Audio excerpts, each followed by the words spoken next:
We begin with cricket on this Friday edition of the SportsMax Zone. There's a massive test series in progress featuring India and Australia being shown live on SportsMax. Both teams fighting for a place in the World Test Championship final this summer. The first test is being played in Nagpur and India have dominated the first 2 days. The hosts lead by 144 runs entering day 3, which starts 11 p.m. Jamaica time. That's midnight in the rest of the Caribbean. Resuming day 2, still trailing Australia by 100 runs. Rohit Sharma carried on from his overnight 56 to top score with 120 as India closed the day on 321 for 7. It was a fantastic knock from the India captain, the right-hander stroking 15 fours and 2 sixes in his 212-ball stay at the crease. Virat Kohli made just 12, caught down the leg side of debutant spinner Todd Murphy, who is the pick of Australia's bowlers, with 5 for 82.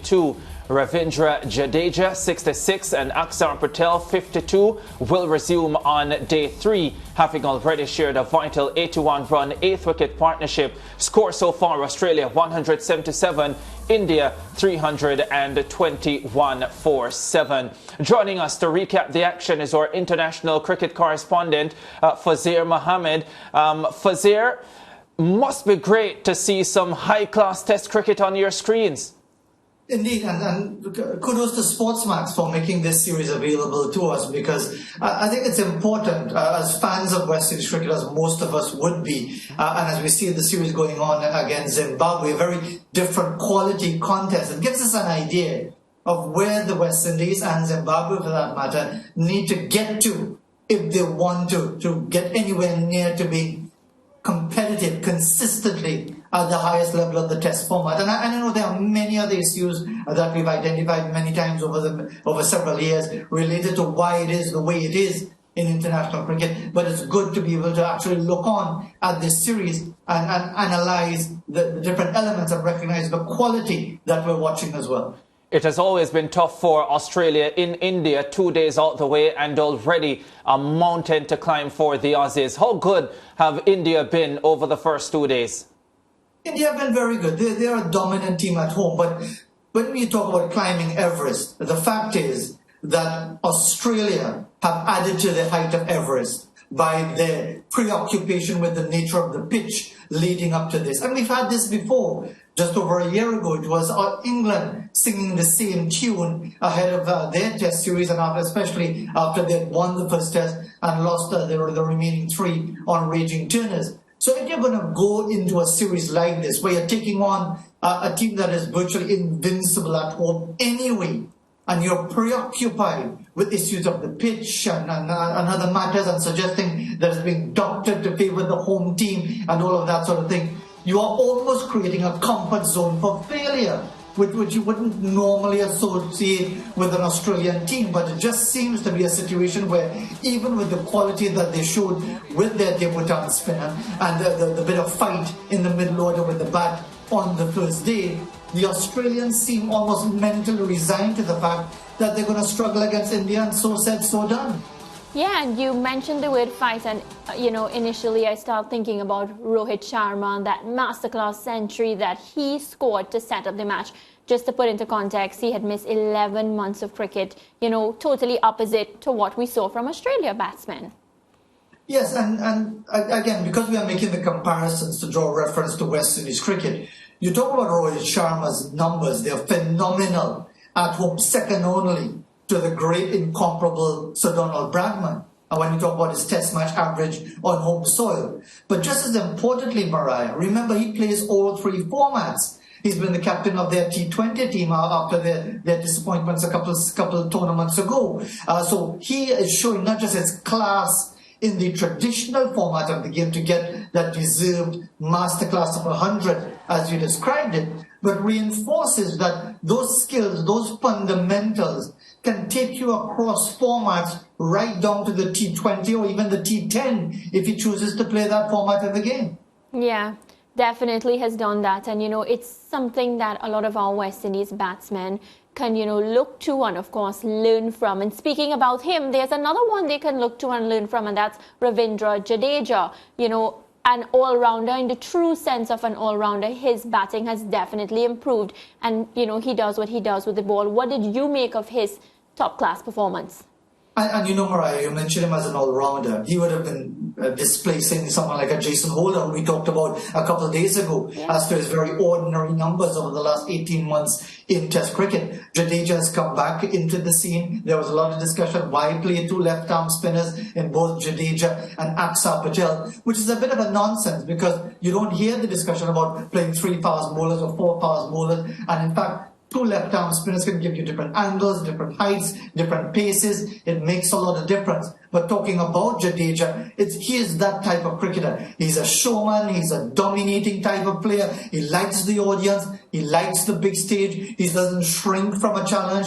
We saw that on the first day with the wickets that he got. Now we saw it later on the second day with the bat in that partnership with Patel. And that's really reflective of the India that we've seen over the last 15, 20 years, especially since Sourav Ganguly became their captain in the late 1990s, early 2000s. It's a more assertive, more confident, even arrogant type of play that you see from India. And in every respect, Ravindra Jadeja, batting, bowling in the field, even when speaking to the media, reflects that level of confidence in Indian cricket. Yeah, I want to backpedal quickly to Rohit Sharma, Faz, and the juxtaposition we've had with Jason Holder, two men that are at the moment straddling all three formats of the game, T20, one-day cricket and Test cricket.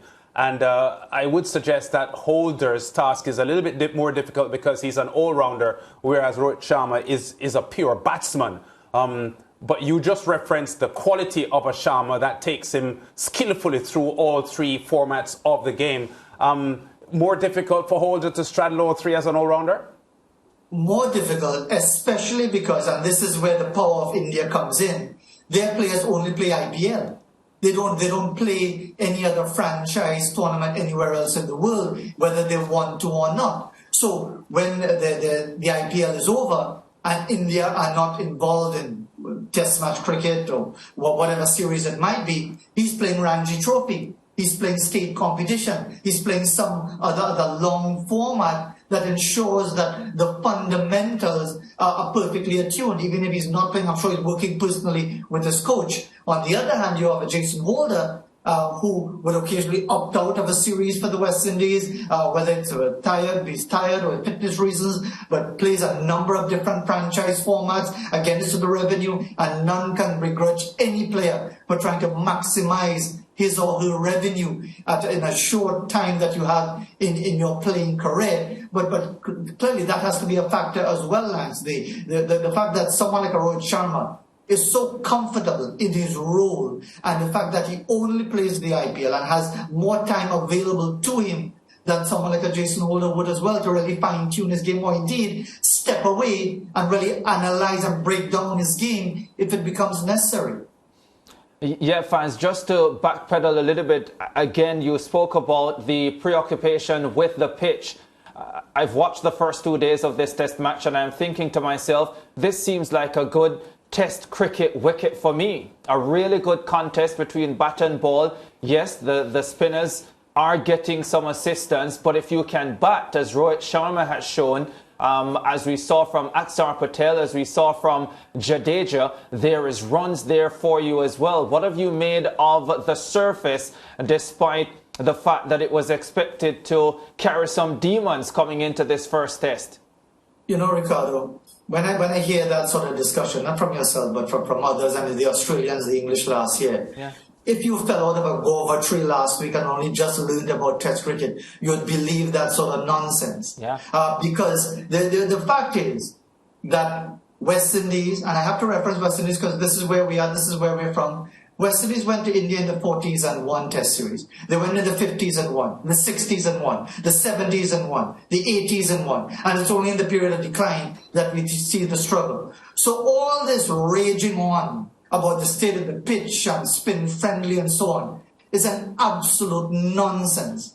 Because again, think about that period from the 40s to the 80s and a bit of the 90s when there were no international umpires, there was no DRS, there was no opportunity to analyze. And India would have a four-man spin attack, Bedi, Prasanna, Venkat, Chandrasekhar, Subhash Gupta in the 1950s. Do you think they were green tops? Do you think there were pitches to favour seamers? India had no reputable pacer of note until Kapil Dev turned up in the late 1970s. So the thing is, Ricardo, to cut a long story short, notwithstanding all our backpedaling, is that this is a creation of visiting media and the players, the visiting players themselves, to have a ready-made excuse, which doesn't hold up to history, but it's a ready-made excuse that they will try to perpetuate. Yeah, because you know what, Faz, when cricket is played in other areas of the world, nobody talks about how quick the pitch is on day 1 and day 2, but as soon as there's a little bit of turn on the first 2 days, then you hear that it's not a good test cricket wicket. So definitely agree with you there. It's something that, you know, has always kind of irked me. So I'm glad to hear you say that. Virat Kohli, though, struggling, just 12. What's happening with the great man? Well, again, Virat Kohli, remember, he had a lean patch for quite some time and then got some big scores and everyone thought, okay, it's back to the usual thing. It's one failure. It's not something that you would say it's the end of the world, because he's a class player. Credit to the bowler, credit to the young man for really putting in the effort and putting one of the best batsmen in the world at this time under pressure. But one failure does not mean that it's almost going to be a case of anxiety once again. And once more, it feeds into a nice narrative. Is this the end for Kohli? Is this no longer the great man that we've seen over these many years? Because you've got to find something to talk about, whether it's on Twitter, whether it's on YouTube, wherever it might be, whether it's TikTok, which of course is the new age, which I know nothing about. But you've got to create these narratives, which really will only make sense if it goes through a really extended period. Look at how we got out there. Caught down the leg side. It's what it's described as a strangle. It's something that could happen. It could just tip your glove going down the leg side. It's bad luck on the batsman. Good work by the keeper. These things happen in the game. But if you look at Virat Kohli's career in its entirety, can you say that the evidence suggests that he is coming to the end of his career? Maybe age does. Maybe the fact that he's not as consistent as he used to be. But just one failure doesn't mean anything really when you're talking about someone of the caliber of Virat Kohli. Yeah, he's still a class actor. Faz, are you on IG? I don't even know what IG is. Twitter? Nothing. I'm on WhatsApp only because I have to keep it incommunicado. Faz thinks IG is instant game. He didn't even think. Faz, I want to set up some accounts for you because you have so many fans. You need to see your likes. Well, let me put it this way. The only fans I'm interested in, because I'm now full-time in the family business, is the electric fan, which I also want to recognize. Faz, you say these jokes and you say them with a straight face and I'm just here like dying. Yeah, Faz, I think it's time to go to a break. I'm going to start tearing up. We'll talk again definitely about this India-Australia series and the West Indies-Zimbabwe, the second test starting on Sunday. Take care, Faz. Have a great weekend and I'll count your likes for you. Thank you very much. I'll enjoy the backpedaling.